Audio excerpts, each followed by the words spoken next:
अस्सलाम वालेकुम, मैं इमदाद शुमरो। स्पीकर कौमी असम्बली ने साबिक़ वज़ीर आज़म शाहिद खाकान अब्बासी को उनके ख़िलाफ़ कार्रवाई करने के लिए ख़त लिख दिया है और साथ ही मुस्लिम लीग नून ने हुकूमत को ख़त लिख दिया है। मुस्लिम लीग नून ने ख़त में मुतालबा किया है कि DGISI, वज़ीर आज़म, वज़ीर दाखिला और वज़ीर ख़ारजा वो आकर पार्लियामेंट में फ़्रांस के मुतल्लिक़ पॉलिसी बताएं। इस ख़त पर बाद में आता हूँ। पहले स्पीकर साहब ने जो ख़त लिखा है, स्पीकर असद कैसर साहब ने शाहिद खाकान अब्बासी जो साबिक़ वज़ीर आज़म हैं और मुस्लिम लीग नून के सरकर्दा रहनुमा हैं, उनको ख़त लिखा गया है। ये ख़त लिखा गया है 20 अप्रैल को, यानी कल जो इजलास हुआ था कौमी असम्बली का मंगल को। उस इजलास में जो नोक झोंक हुई थी, जो तलख़ कलामी हुई थी और जो रवैया अख्तियार किया था स्पीकर ने और जवाबी रवैया अख्तियार किया था शाहिद खाकान अब्बासी ने, उसकी बुनियाद पर यह ख़त लिखा गया है। शाहिद खाकान अब्बासी साहब ने स्पीकर साहब को कहा था कि आप ये जो करारदाद पर बहस किए बग़ैर करारदाद पर कार्रवाई शुरू करवा रहे हैं बहस किए बग़ैर, तो उस पर उन्होंने एहतजाज किया था और स्पीकर साहब को कहा था कि जनाब इजाज़त दी जाए, इस पर हम बहस करना चाहते हैं और अपनी तजावीज़ देना चाहते हैं। मगर वहाँ पर दोनों में तलख़ कलामी हो गई थी और शाहिद खाकान अब्बासी साहब ने स्पीकर साहब को कह दिया था कि मैं आपको जूता मारूंगा, जिसके जवाब में स्पीकर साहब ने कहा था मैं भी यही करूँगा। तो बहरहाल वो रवैया जो था उस पर फिर अब स्पीकर साहब ने ख़त लिखा है और ख़त में कहा गया है शाहिद खाकान अब्बासी साहब को कि उनका जो रवैया था, उनका तर्ज़ अमल जो था वो मुनासिब नहीं था, वो गैर पार्लिमानी था और गैर पार्लिमानी रवैये का अपने जो आप उसका जवाब दें 7 रोज़ के अंदर आप जवाब दें, वरना फिर आपके ख़िलाफ़ जो है वो तादीबी कार्रवाई की जाएगी, कानूनी कार्रवाई की जाएगी। अब कानूनी कार्रवाई, तादीबी कार्रवाई जो है वो ज़्यादा से ज़्यादा ये हो सकती है, जो प्रैक्टिसेस होती हैं उसके तहत वो ये हो सकती है कि स्पीकर साहब जो हैं वो शाहिद खाकान अब्बासी की रुकनीत कुछ दिनों के लिए, कुछ माह के लिए या थोड़े अरसे के लिए मुअत्तल कर सकते हैं या फिर कोई और, लेकिन इससे ज़्यादा मेरा ख़्याल है बड़ी कार्रवाई वो नहीं करेंगे, ना वो कर सकते हैं। लेकिन बहरहाल एक नामुनासिब सा वाक़या पेश आया था, एक गैर पार्लिमानी वाक़या पेश आया था और मैं बार बार कह रहा हूँ कि मुझे इस वाक़े की वजह से जो एक होता है ना, मैं चौंका, इस वजह से हैरान हुआ कि शाहिद खाकान अब्बासी साहब जैसे ज़ीरक सियासतदान वो इस तरह के लबो लहजे में बात करेंगे। गो के इसमें कोई शक नहीं है कि स्पीकर कौमी असम्बली असद कैसर साहब से अपोजिशन को पहले दिन से शिकायत हैं, आज नहीं 1.5-2 साल पहले से उनको कहा गया कि वो गैर जानिबदार नहीं हैं, जानिबदारी से हाउस चला रहे हैं। उसके अलावा जो सबसे पहले तहरीक अदम एतमाद की जो बात उठी थी अपोजिशन में, और बिलावल भुट्टो ज़रदारी साहब ने लाहौर में बात की थी ये कि स्पीकर जो है वो सिर्फ जानिबदार ही नहीं है बल्कि वो एलानिया बात कर रहे होते हैं जैसे हुकूमत के वो रुकन हो या हुकूमत की तरफ फरीक हो। यानी एक होता है कि स्पीकर का गैर जानिबदार किरदार, वो तो खैर उसमें तो कोई शक नहीं है कि वो जानिबदार है, गैर जानिबदार नहीं है, लेकिन वो चेयर पर बैठे बैठे भी ऐसा कुछ कह रहे होते हैं, किरदार अमल जानिबदार, लेकिन अल्फाज में बजाते खुद वो कह रहे होते हैं, मान रहे होते हैं कि हाँ जी मैं जानिबदार हूँ। तो उस वजह से वो उनके ख़िलाफ़ एक चीज़ थी, बड़ी पुरानी थी, और एक होता है लावा पकड़ा होता है, पकड़ा होता है, लेकिन उसका रद्द-ए-अमल कैसे होना है, ये शाइस्तगी सियासतदानों में को बाकी लोगों से मुमताज़ करती है कि आप बहुत बड़े मॉब के सामने, आप पब्लिक के रद्द-ए-अमल के सामने हैं, आप मुखालिफ के रद्द-ए-अमल के सामने हैं, आप प्रेस कॉन्फ्रेंस में सहाफ़ियों के सख्त सवालात के सामने हैं, तो आपको अपनी शाइस्तगी, अपना अंदाज़ बयां, अपना गुस्सा, अपने लबो लहजे पे काबू करना, ये मुमताज़ करता है सियासतदानों को आम लोगों से। हमसे इसी वजह से सियासतदान अलग होते हैं, इसी वजह से लाखों लोग उनको वोट देते हैं कि उनका जो एटीट्यूड होता है, उनकी जो पब्लिक डीलिंग होती है वो सबसे डिफरेंट होती है, वरना हर बंदा सियासतदान हो। तो इसी वजह से मैं चौंका था कि शाहिद खाकान अब्बासी साहब ने ये क्या कर दिया। फिर रात को जब मैं देख रहा था शायद शाहज़ेब खानज़ादा के प्रोग्राम में, तो उन्होंने ख़ुद तस्लीम किया कि उनको ऐसा नहीं करना चाहिए था, उन्होंने गलत कहा। अब स्पीकर साहब ने ख़त लिख दिया है, तो अब देखें कि स्पीकर साहब के ख़त पर शाहिद खाकान अब्बासी साहब क्या जवाब देते हैं। क्या वो उसकी माज़रत, क्योंकि मुतालबा किया गया है कि 7 दिन के अंदर अंदर माज़रत करें, तो क्या वो माज़रत करेंगे या नहीं करेंगे? अगर नहीं करेंगे तो फिर ख़त में लिखा गया है कि फिर अगर आप माजरत नहीं करते तो फिर ये समझा जाएगा कि आपके पास कोई अपने दिफा में जवाब या दलील नहीं है, इसी वजह से आप जवाब नहीं दे रहे या आप माजरत नहीं कर रहे। तो बहरहाल अब देखते हैं शाहिद खाकान अब्बासी साहब क्या करते हैं। तवक्को यही है कि शाहिद खाकान अब्बासी साहब ने अगर टीवी पर बैठकर कहा है कि उन्होंने गलत किया है तो फिर वो स्पीकर की कुर्सी ज़्यादा मोतबर है, चाहे वो बैठा कोई भी शख्स है, चाहे वो जानिबदारी का मुजाहरा कर रहा है, चाहे गैर जानिबदारी का मुजाहरा कर रहा है। तो स्पीकर की इज़्ज़त हाउस की इज़्ज़त होती है। बेशक स्पीकर ख़ुद अपनी इज़्ज़त ना करवाए, बेशक स्पीकर ख़ुद रबड़ स्टैम्प बनकर काम कर रहा हो, लेकिन जब इर्तिका में जमहूरियतें चल रही होती हैं, प्रोसेस इसी को कहते हैं, जब एक पाकिस्तान में उस तरह जमहूरियत पनपी नहीं है, पॉलिटिकल पार्टीज़ के अंदर जमहूरियत नहीं है, हुकूमत के अंदर जमहूरियत नहीं है, तो कुर्सी पर बैठे स्पीकर भी उतने जमहूरी नहीं हो सकते जितनी उनसे तवक्को की जाए। लेकिन जमहूरी रवैये और पार्लियामानी रवैये अडॉप्ट करना यही आगे लेकर जाएगा। तो तवक्को यही की जा सकती है कि शायद खाकान अब्बासी ने जो गलती की उसको जवाज़ फराहम नहीं करेंगे, बल्कि जो वक़ार उनका लोगों जिस वक़ार के वो सियासतदान हैं वो उसी वक़ार का मुज़ाहरा करेंगे। अब आता हूँ मैं, मुस्लिम लीग नून ने ख़त लिखकर हुकूमत को परेशानी में मुब्तला कर दिया है। मुस्लिम लीग नून के चीफ व्हिप हैं जो मुर्तज़ा जावेद अब्बासी साहब, उन्होंने ख़त लिखा है और ख़त में उन्होंने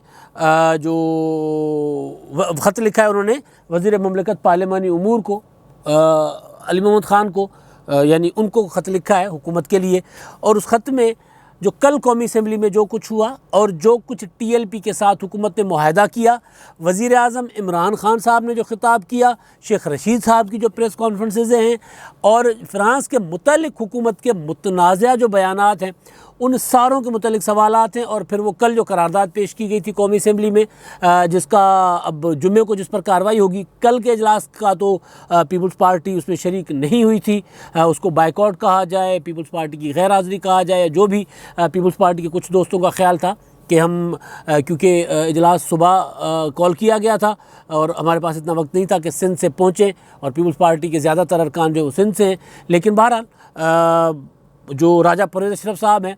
वो इस्लामाबाद रावलपिंडी में ही होते हैं, एक दो अरकान पंजाब के उनके वो पहुंच सकते थे, अगर चाहते तो सिंध से भी अरकान शायद पहुंच जाते, क्योंकि फ़्लाइट्स कराची से इस तरह चल रही होती है, टाइम शेड्यूल होता है। लेकिन बहरहाल तो उनका उन्होंने बहरहाल ये उज़र दिया था कि जनाब हम पहुंच नहीं सकते, और दूसरा हुकूमत ने हमारे साथ कोई डिस्कस की नहीं चीज़, तो हम क्या जाकर पार्लियामेंट में बैठे, पहले डिस्कस की जाती है, इतना हसास मामला है, तो वहाँ जाकर पता ही नहीं हुकूमत ने डील क्या की, मुआहदा क्या किया, वगैरह वगैरह वगैरह। जो पीपल्स पार्टी का जो मौक़िफ़ था, जो हमारी बात हुई पीपल्स पार्टी के लोगों से, और साथ ही बिलावल भुट्टो ज़रदारी साहब का एक ट्वीट भी आ गया था जिस पर उन्होंने कहा था इमरान खान साहब की हुकूमत को कि आप मामला पार्लियामेंट में लेकर नहीं आते, आपने ख़ुद ख़राबी की है तो, और लोगों का खून बहाया है, ख़ुद ख़राबी की है, तो अब इसको ख़ुद भुगतो, ख़ुद इसको का सामना करो या ख़ुद इसका मसला का हल निकालो। तो बहरहाल एक उससे भी ये तासुर मिला कि पीपल्स पार्टी इससे सारे मामले से बाहर रहना चाहती है, गैर जानिबदार रहना चाहती है। लेकिन अब क्योंकि कल मामला मुस्लिम लीग नून के ऐवान में होने की वजह से हुकूमत जो करारदाद जो बकौल हुकूमत के मुआहदा करके लेकर आई थी, जो डील करके लेकर आई थी TLP के साथ, वो करारदाद हुकूमत ने पेश तो की मगर वो मंजूर नहीं करवा सकी, और मामला फिर चला गया जुम्मे को। बाकी वो जो शायद खाकान अब्बासी साहब वाली मामला गड़बड़ हुआ, वहाँ पर फतवा आया अपोजिशन पे, मुस्लिम लीग नून पे, वो जो वज़ीर मजहबी उमूर हैं नूरुल हक कादरी साहब, उन्होंने एक फतवा भी जारी कर दिया था, तो उसका जवाब भी उधर से आया था। बहरहाल उस सारी बहसा बहसी में वो जो करारदाद थी तहफ़्फ़ुज़ नामूस रिसालत सल्लल्लाहु अलैहि वसल्लम के मुतालिक और फ़्रांस के सफ़ीर को मुल्क बदर करने के मुतालिक जो करारदाद थी, उस पर कार्रवाई फिर जुम्मे तक के लिए हो गई मुलतवी। अब इतला ये है कि पीपल्स पार्टी जुम्मे के रोज़ इजलास में शरीक हो रही है और अपनी तैयारी के साथ पीपल्स पार्टी आएगी, लेकिन उधर मुस्लिम लीग नून की तैयारी कहीं ज़्यादा है। मुस्लिम लीग नून ने हुकूमत को ख़त लिख कर कुछ ऐसे मुतालबात कर लिए, कुछ ऐसे सवाल उठाए हैं कि सवालों के जवाब भी शायद हुकूमत के पास नहीं होंगे, और वो जो मुतालबा है वो भी हुकूमत के पास नहीं होगा। एक तो ये जो उसमें मुख्तलिफ़ चीज़ें हैं, लेकिन सबसे इम्पॉर्टेंट चीज़ जो है वो ये है कि जी फ़्रांस का मामला, फ़्रांस के सफ़ीर का मामला, तो उसमें कहा यह गया है कि जनाब आपने जो मुआहदा किया है उस मुआहदे में ये भी लिखा गया है कि रियासत का काम होगा सफारतकारी करना, सफारती मुल्कों के साथ सफारतकारी के फ़ैसले करना, ये रियासत का काम होगा, कोई शख्स कोई गिरोह डिक्टेट नहीं करवा सकता। तो फिर वज़ीर आज़म, वज़ीर ख़ारजा, वज़ीर दाखिला, DGISI ऐवान में आकर बताएं कि इस मामले पर, फ़्रांस के मामले पर रियासत की पॉलिसी क्या है। यानी इमरान खान साहब ने कहा हम फ़्रांस के सफ़ीर को नहीं निकाल सकते। शेख रशीद साहब ने कहा कि हमारा मुआहदा हुआ कि फ़्रांस के सफ़ीर को निकालने के लिए करारदाद लेकर आई जाएगी। तो अब ये कन्फ्यूजन है, यहाँ पर आकर बताया जाए। और करारदाद जब पेश हो जुम्मे को, उस पर जब बहस हो, तो वज़ीर आज़म इमरान खान साहब ख़ुद उसमें मौजूद हों ऐवान में, और वज़ीर आज़म साहब ख़ुद अपनी हुकूमत की पॉलिसी, जैसे वो पहले बाकियों का भी है तो साथ अलग से वज़ीर आज़म साहब के लिए भी कहा गया कि वो भी हों, और ये भी बताया जाए ऐवान को कि जो 10 रोज़ के दौरान, इस सारी कशीदगी के दौरान, धरनों के दौरान जो जानें ज़ाया हुई हैं उसका ज़िम्मेदार कौन है, वो भी बताया जाए। और फिर जो वज़ीर आज़म साहब इस पूरे मामले पर हुकूमत की पॉलिसी बताएं। फिर ये भी बताया जाए कि मुआहदा क्या हुआ है TLP के साथ। और वो जो करारदाद है, वो करारदाद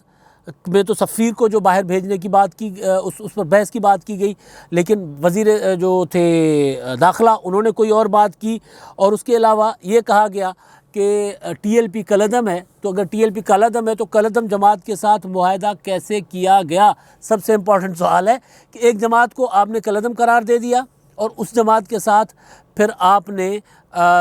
मुआहदा भी कर लिया, तो ये कैसे मुमकिन है। ये इम्पॉर्टेंट सवाल है। और इन सवालों के जवाब जो हैं, और वो जो बाकी मुआहदा है, मुआहदे के अंदर तफसीलात क्या हैं, वो डिटेल भी पूरी की पूरी आकर ऐवान को बताई जाएं। अब क्योंकि हुकूमत ने ना वो मुआहदा बताया था जो पहले हुआ था, जिस मुआहदे के तहत फिर TLP ने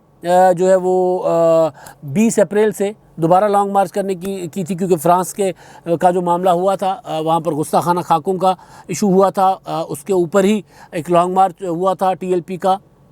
खादिम रिजवी साहब ने किया था, फिर रिजवी साहब के साथ एक हुकूमत का मुआहदा हुआ था। उस मुआहदे के तहत फिर ये 20 अप्रैल की डेडलाइन दी गई थी। मुआहदे के तहत ये था कि फ़्रांस के सफ़ीर को बाहर भेजा जाएगा, ये किया जाएगा, लेकिन क्योंकि हुकूमत खुद से नहीं कर सकती, पार्लियामेंट से मंजूरी ली जाएगी, ये किया जाएगा। तो वो मुआहदे की मोटी मोटी चीज़ें तो थी, लेकिन मुआहदे में बाकी क्या था वो डिटेल अपोजिशन कहती रही कि वो पार्लियामेंट में लाई जाए। मीडिया पर आ गई, इधर उधर हो गई, प्रेस कॉन्फ्रेंसों में आ गई। वज़ीर आज़म इमरान खान साहब ने एक नहीं कई बार सहाफ़ियों के, वो जो यूट्यूबर्स को बिठाते हैं अपने साथ, वहाँ उनसे सवाल आता रहा, उनके सामने, शेख रशीद के सामने आता रहा। वो पहले यानी ये वाला जो 8-10 दिनों के दौरान ये जो धरने शरने रहे, उस धरने और उस महाज़ाराई से पहले वज़ीर आज़म और वफाकी वज़ीर दाखिला शेख रशीद साहब कहते रहे कि TLP के साथ मामला तय हैं, कोई मसला नहीं है, सारा कुछ ठीक हो जाएगा। लेकिन अचानक हालात इस तरह के आ गए, तो उसके बाद अपोजिशन और हर शहरी, हर सहाफ़ी, हर वो बंदा जो मुल्क के मामलात पर जिसकी नज़र है और जिनको जो समझ रहा है कि हालात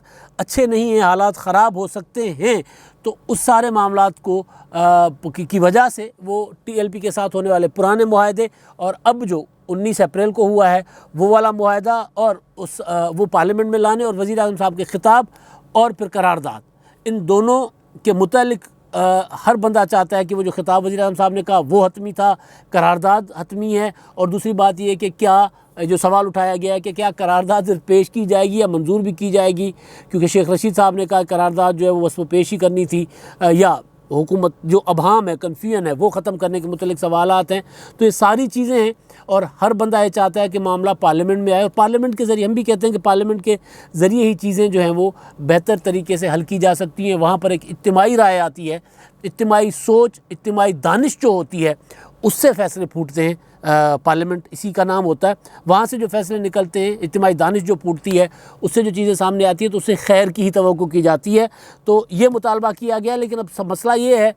कि क्या मुआहदा हुकूमत ने किया है? मैं बार बार सवाल कर रहा हूँ, मैं बार बार बता रहा हूँ कि हुकूमत ने मुआहदा नहीं किया, कहीं और ने से कुछ इंस्ट्रक्शंस हुई हैं दोनों फरीकैन को और मामला ठंडे हो गए हैं। तो इसी वजह से आप देख रहे हैं कि इतने तज़ादात हैं। अगर हुकूमत ने खुद मुआहदा किया होता तो शेख रशीद साहब के कल की स्टेटमेंट जो वीडियो बयान है और शेख रशीद साहब की आज की प्रेस कॉन्फ्रेंस, दोनों में तज़ाद ना होता। वज़ीर आज़म साहब की स्टेटमेंट और करारदाद पेश करने की डील, इसमें तज़ाद ना होता। वो जो वज़ीर आज़म साहब ने कौम से खिताब में कहा था कि हम फ़्रांस के सफ़ीर को नहीं भेज सकते, शेख रशीद साहब ने कहा कि जनाब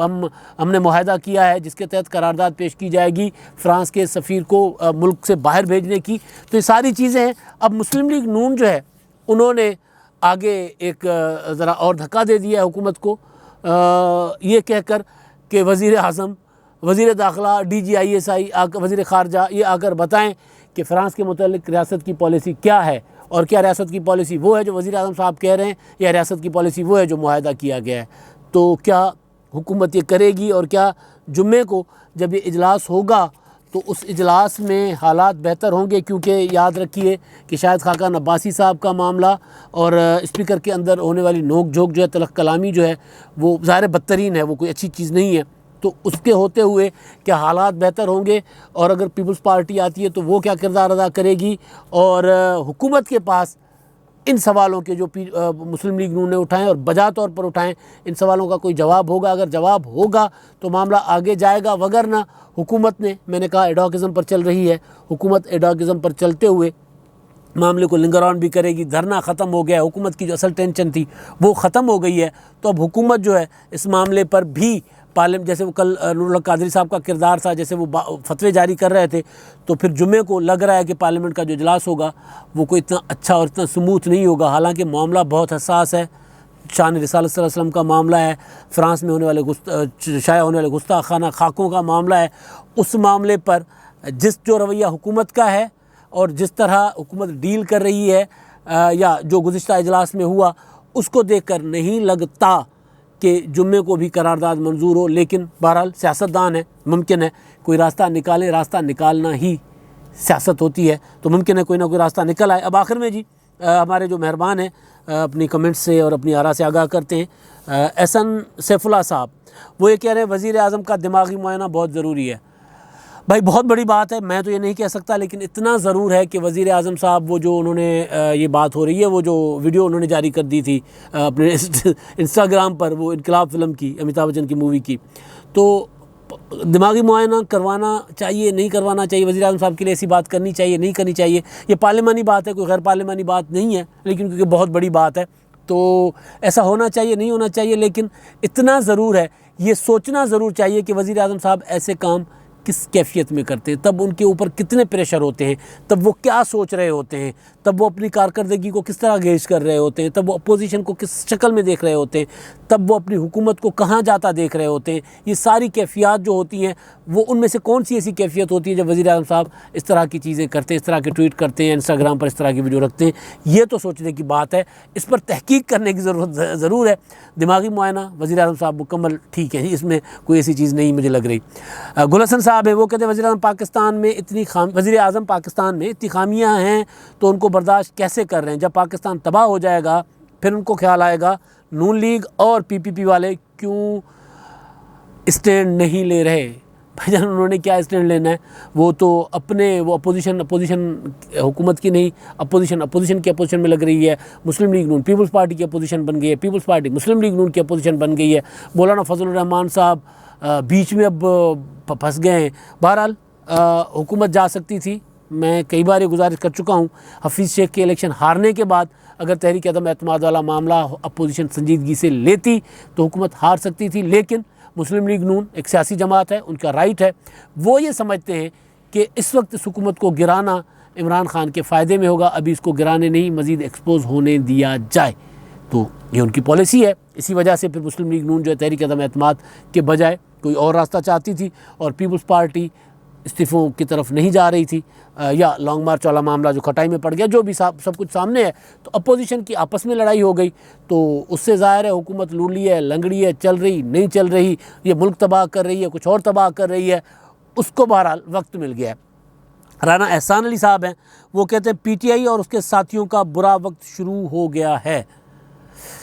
ज़ाहिर है जो हुकूमत काम ना करे, कारकर्दगी ना दिखाए, आज तीसरे व्लॉग में मैं चीनी का जिक्र कर रहा हूँ, जिस हुकूमत में लोगों को चीनी ना मिले बच्चों के दूध के लिए, तो उस हुकूमत या उस हुकूमत के साथियों या उस सियासी जमात जिसकी हुकूमत है, उसके बुरे दिन इससे ज़्यादा और क्या हो सकते हैं। अब तक के लिए इतना ही, अल्लाह हाफ़िज़।